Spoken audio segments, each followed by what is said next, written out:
Jacko here, looking at how we can change the way we breathe to improve the way we feel, move and perform. And today's video we're looking further into posture, but looking at how posture is impacting our breathing and how that's so important when we're doing exercise like push-ups, when we're doing pull-ups, whether we're running, whatever those things are. We're going to look at how we can improve the way we breathe to drive better posture, to drive better movement during physical exercise and training. In a previous video, I showed how when we compromise our posture, we compromise our ability to breathe, and then that ability to breathe impacts then back into our posture. And what I want to talk about today is how that's going to affect us when we are moving and when we are training. So if we think about driving better posture to help us allow us to better breathe better, if we're able to breathe better when we're exercising, it's going to help to drive us into better postural positions. Better postural positions are going to allow us to move more efficiently, move more functionally. And that is why we describe with the oxygen advantage to the fact that functional breathing, utilizing the ribs articulating outwards, the diaphragm moving downwards, that creating intra-abdominal pressure is one thing, but it's also how is that impacting on and improving the posture and shape that we hold ourselves in? How's that affecting our spine? How's that affecting our rib cage? How's that affecting our scapulars? How's that affecting our hips and our pelvis? So it's all linked. Remember, the body is one whole system, and everything is going to have an impact on everything else potentially. And breathing is literally right at the heart of us. Your breathing will have an effect on your heart. It's going to affect your heart rate variability, all those things. That's a separate video. But literally, it is at the heart of you. It is at the center of you. And if we can improve the way we breathe, we're going to be able to improve our postural positions and how that is going to impact you in your training. So to recap, how poor postural positions, thinking about that flex spine and how when the spine and through the upper thoracic is, through the back, the thoracic is flexed and rounded, the shoulders round forward, but then the other thing that we do is the neck. The eyes have to look forward. We can't be looking down at the floor. So the neck jolts up, and this compromises the nerves and everything around the back of the neck. It compromises the space for us to breathe, particularly lower down as well. So these poor positions are going to affect how we breathe. I'm overdoing it, but when you slump in a chair, when you're driving, when you're on a computer or on your phone, we do get into some of these shapes, and that's going to have an impact when you are training as well. So think about this. If I take a push-up position, when I'm doing it standing up, imagine I'm doing a push-up. How often when we do a push-up, we come down and we're thinking about our core, we're thinking about where our shoulders are, but we come down, and actually to get ourselves as we go closer to the floor, the head starts to jump forward because we've told the brain we need to take the head down to the floor. So the brain isn't stupid, it's like it comes down and it starts to move the head forward. Now if I put my hands back down, what does that look like?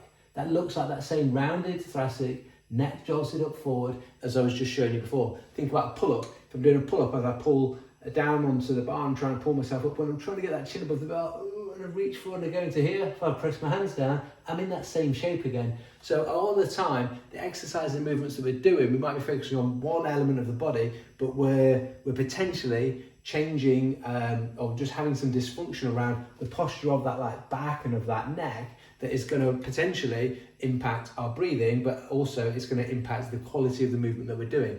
So I like to flip this round the other way. So if we think about, let's drive good breathing that's going to help improve our posture whilst we're then actually training. What does that look like?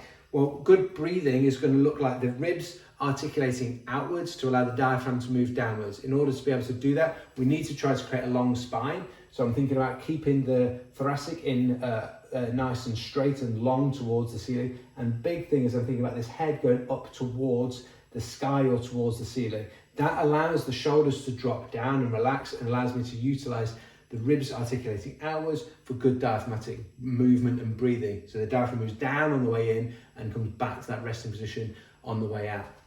And it's literally situated underneath those two bottom ribs. So if I can facilitate and think about good breathing whilst I'm doing a push-up, it's going to encourage me not to come down into this compromised postural position, which changing and flexing to the back and letting the shoulders round forward, that's going to have an impact on the quality of the movement and the power and force output and stability that I'm able to push out through the shoulders, through the triceps, through the chest, because when I change my rib cage position, because I'm changing my thoracic position and my shoulder position, I'm compromising where those shoulder blades are sitting and how they're riding, and that is going to impact on the movement and mobility, stability and strength of the shoulder themselves. And it's going to be the same in that pull-up position. So if I'm thinking about good breathing, so I'm thinking about, in order to create that good breathing, like the diaphragm moving down, the ribs moving out, creating a long spine, that's going to help facilitate me maintaining good postural positions, which are stronger, which are more stable, which give you better range of motion.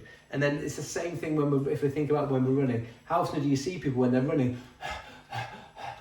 go not only that fast panting breath, but we're in this head jolted forward position, we're leaning into it rather than staying nice and tall, being able to use and not rather than compromising that abdominal region, we're actually able to create a good position where the ribs can move, the diaphragm can move effectively, and that long spine is the key to it. So think about the head going up towards the ceiling. Even when we're running and we're jogging, that's going to help you to breathe better. That's going to help you to create intra-abdominal pressure to stabilize the spine and the pelvis.